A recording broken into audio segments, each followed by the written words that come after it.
Hello guys.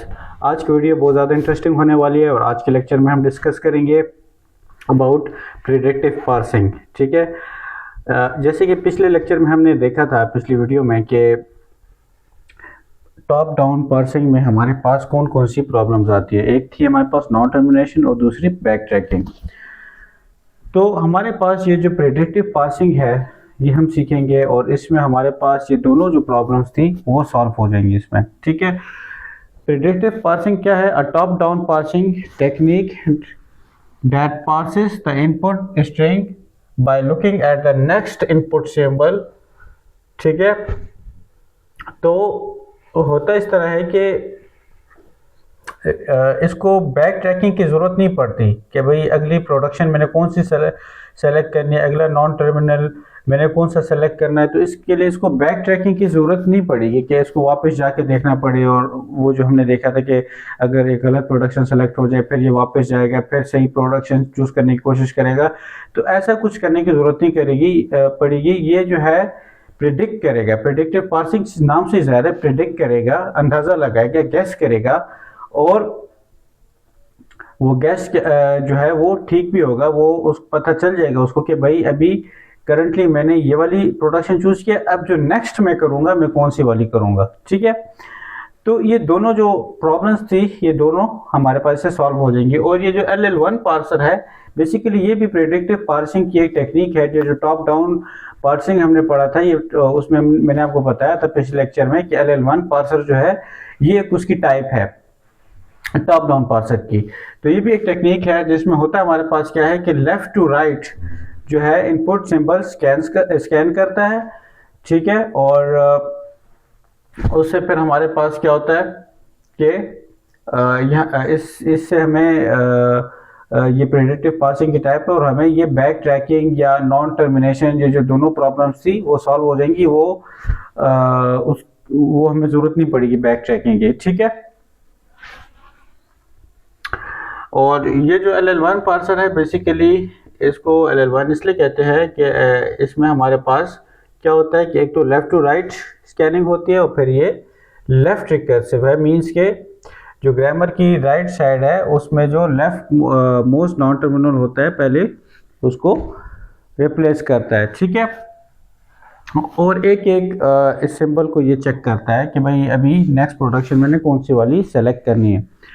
अच्छा, steps to construct होता क्या है? रिमूव लेफ्ट रिकर्सिंग पहला स्टेप, अप्लाई लेफ्ट फैक्टरिंग, ये दोनों आज हम देखेंगे। अप्लाई लेफ्ट रिकर्जन और अप्लाई रिमूव लेफ्ट रिकर्जन और अप्लाई लेफ्ट फैक्टरिंग, ये दोनों आज हम देखेंगे। First find first and fellow sets और कंस्ट्रक्ट LL1 पार्सिंग टेबल, ये दोनों थोड़े से लेंथी हैं। ये सारा एक ही प्रोसीजर है, बट ये दो आज की वीडियो में हम डिस्कस करेंगे और ये दोनों इसके नेक्स्ट पार्ट में, नेक्स्ट वीडियो में।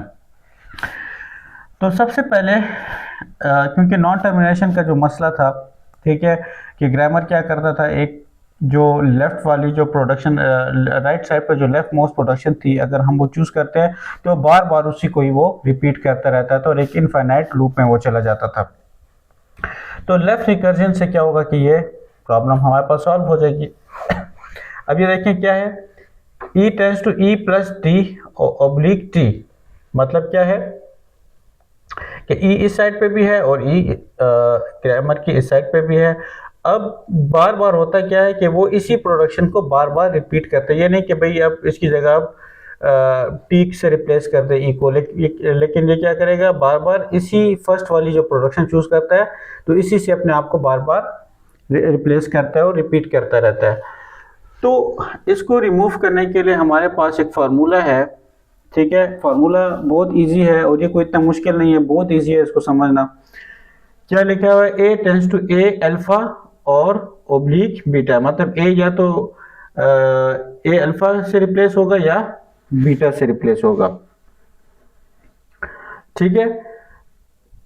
अगर ऐसी कंडीशन है मींस के A अगर ग्रामर A इधर भी है और ग्रामर की जो है प्रोडक्शन की जो है राइट साइड में भी लेफ्ट मोस्ट पे, फिर तो नॉन टर्मिनेशन वाला मसला आता है। तो अगर ऐसी सिचुएशन है तो फिर हम कौन सा फार्मूला लगाएंगे? फिर हम इसमें क्या करेंगे, ये जो बीटा होगा यानी कि जो नेक्स्ट प्रोडक्शन साथ उसके लिखी हुई है वो पहले लगा देंगे, वो पहले लिखेंगे और उसके साथ ए डैश, मतलब एक न्यू जो है वेरिएबल हम इंट्रोड्यूस करेंगे। फिर उस न्यू वेरिएबल किससे रिप्लेस करेंगे हम, अल्फा ए डैश से, ठीक है, ओब्लिक एप्सिलॉन। ये आप कह सकते हैं भाई कि हाँ भाई रट्टा ही लगाना है इसको एक तरह से, क्योंकि ये फॉर्मूला है, ठीक है। लेकिन अभी मैं आप लोगों को एग्जांपल कराऊंगा तो इससे आप लोगों को समझ आ जाएगी कि ये कैसे सॉल्व होता है। अब ये देखिए, ये एक एग्जांपल है, e tends to e plus t oblique t, वही जो भी हमने डिस्कस की। अब इसको अगर इस फॉर्मूले से हम रिप्लेस करें, इसमें बीटा कौन सा वाला था, ये वाला, ठीक है, दूसरी जो प्रोडक्शन थी, मतलब ये वाली प्रोडक्शन नहीं और दूसरी, इसमें तो ए ग्रामर की प्रोडक्शन की साइड पे आ रहा है लेफ्ट माउस पे, ये वाला नहीं बल्कि बीटा वाला, दूसरी जो प्रोडक्शन है वो, दूसरी प्रोडक्शन कौन सी है, टी, ठीक है। तो हमने क्या लिखना है, ई टेंड्स टू टी, टी पहले लिख दिया हमने और उसके साथ हमने क्या कर दिया, एक यहाँ पे क्या हमने किया था, ए डैश लिखा था, मतलब एक नया वेरिएबल इंट्रोड्यूस किया था। इसकी जगह आप बेशक एक्स वाई जेड कुछ भी ले सकते हैं, या मैंने जो फार्मूला है उसके मुताबिक यहाँ पे ई डैश लगा दिया, ठीक है। यहाँ पे ए डैश था, मैंने ई डैश लगा दिया। आप इसकी जगह एक्स वाई कोई भी नया वेरिएबल इंट्रोड्यूस कर सकते हैं। तो फिर ई डैश किससे मैं रिप्लेस करूंगा, यहाँ पे क्या था, अल्फा, और अल्फा एग्जाम्पल में किधर था, उसके साथ उस, फॉर एग्जाम्पल वो जो ई है उसके साथ वाला जो पोर्शन है, तो उसके साथ क्या है, ई टेंड्स टू ई, और इसके साथ वाले पोर्शन क्या है, प्लस टी, यानी कि ये क्या है हमारे पास, ये अल्फा है, ये वाला पोर्शन क्या है, ये बीटा है। तो बीटा जो है, बीटा तो हमारे पास आ गया, ठीक है। बीटा क्या है हमारे पास, यहाँ पे टी है, तो टी हमने लिख दिया और नया वेरिएबल भी इंट्रोड्यूस कर दिया, ई डैश। अब अल्फा क्या है, अल्फा की जगह ये प्लस टी वाला जितना भी पोर्शन था प्लस टी, ये हमने लिख दिया, और साथ में ए डैश, मतलब ए डैश है तो यहाँ पे ए हमने नहीं लिखा, यहाँ पे ई यूज कर रहे हैं, तो ई डैश और ओब्लिक एप्सिलॉन, ठीक है, यही आपका आंसर है, ठीक है। तो सबसे पहले बस आपने यही करना है कि आपने चेक करना है इसका इजी तरीका, आपने फार्मूला तो आप लोगों को याद होगा, आप लोगों ने बस ये करना है कि इसमें पहले अल्फा और बीटा आइडेंटिफाई करना है। अब इसमें अल्फा हमारे पास क्या था, ये जो प्लस टी है ये अल्फा है, और बीटा कौन सा है, ये ओब्लिक के बाद जो लिखा होता है, तो ओब्लिक के बाद क्या है यहाँ पे टी, टी जो है हमारे पास बेसिकली बीटा है, तो उसी जगह वही वैल्यूज आपने बस फार्मूले में पुट करनी है, कुछ भी नहीं करना। तो इससे आपके पास जो लेफ्ट रिकर्जन वाला जो था मसला वो हल हो गया, लेफ्ट रिकर्जन रिमूव हो गए हैं यहाँ पे, ठीक है। अब आप देख सकते हैं कि यहाँ पे ई जो है आपको ग्रामर की जो राइट साइड में लेफ्ट पे कहीं पे नजर नहीं आएगा। अच्छा, दूसरा क्या है स्टेप, अप्लाई लेफ्ट फैक्टरिंग। अब लेफ्ट फैक्टरिंग के लिए हम क्या करेंगे, उसके लिए फार्मूला क्या है, लेफ्ट फैक्टरिंग का क्या मतलब है कि जब इसकी वजह से आपके पास बैक ट्रैकिंग का मसला आता था, ठीक है। बैक ट्रैकिंग का मसला क्यों आता है, क्योंकि आप देखें इस एग्जांपल में आपके पास 3 बार अल्फा लिखा गया है, मतलब जो लेफ्ट साइड पे आपके पास 3 दफा अल्फा लिखा गया, अल्फा फिर आगे कुछ भी लिखा गया हो, alpha B1, alpha B2, alpha B3, मतलब क्या है कि यहाँ पे जो चीज़ है वो कॉमन होगी, ठीक है, इन तीनों में कॉमन है, अल्फा इसमें भी कॉमन है, इसमें भी कॉमन है, इसमें भी, लेकिन ये जो बीटा 1, बीटा 2, बीटा 3 लिखा है, इसका मतलब क्या है कि अलग अलग कुछ वैल्यूज हैं। तो इसकी वजह से ये बैक ट्रैकिंग का मसला आता है, क्योंकि पार्सर जो है बार बार बैक ट्रैक करता है और एक करेक्ट प्रोडक्शन चूज करने की कोशिश करता है कि मैं सही प्रोडक्शन जो है सेलेक्ट करूँ।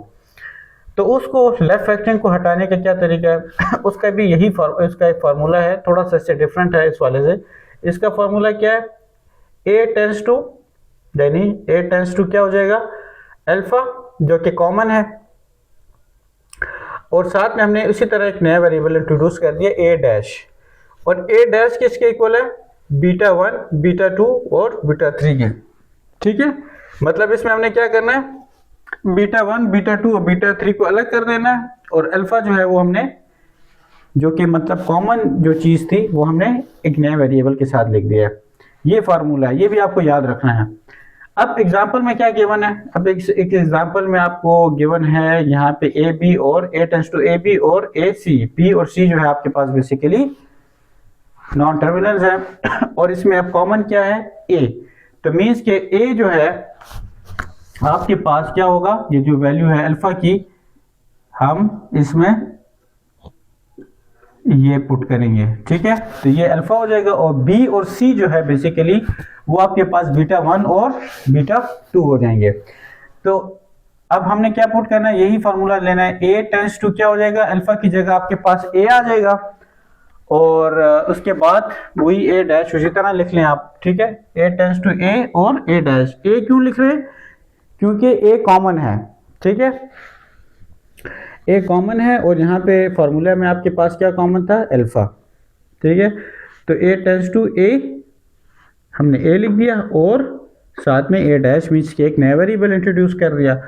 फिर क्या हो जाएगा, ए डैश टेंड्स टू क्या हो जाएगा, यहाँ पे क्या था बीटा 1 बीटा 2 और बीटा 3। अब यहाँ पे आपके पास सिर्फ दो ही हैं, बी है और सी है, तो आप क्या कर लो कि new variables tends to B और सी, बस ये इतना सा आपके पास है। इससे आपके पास ये जो कॉमन वो जो आ रहा था हर एक में अल्फा अल्फा अल्फा, यानी यहाँ पे क्या था एग्जांपल में ए बी और ए सी, जिसकी वजह से बैक ट्रैकिंग का मसला आता है, वो आपके पास सॉल्व हो जाता है, ठीक है।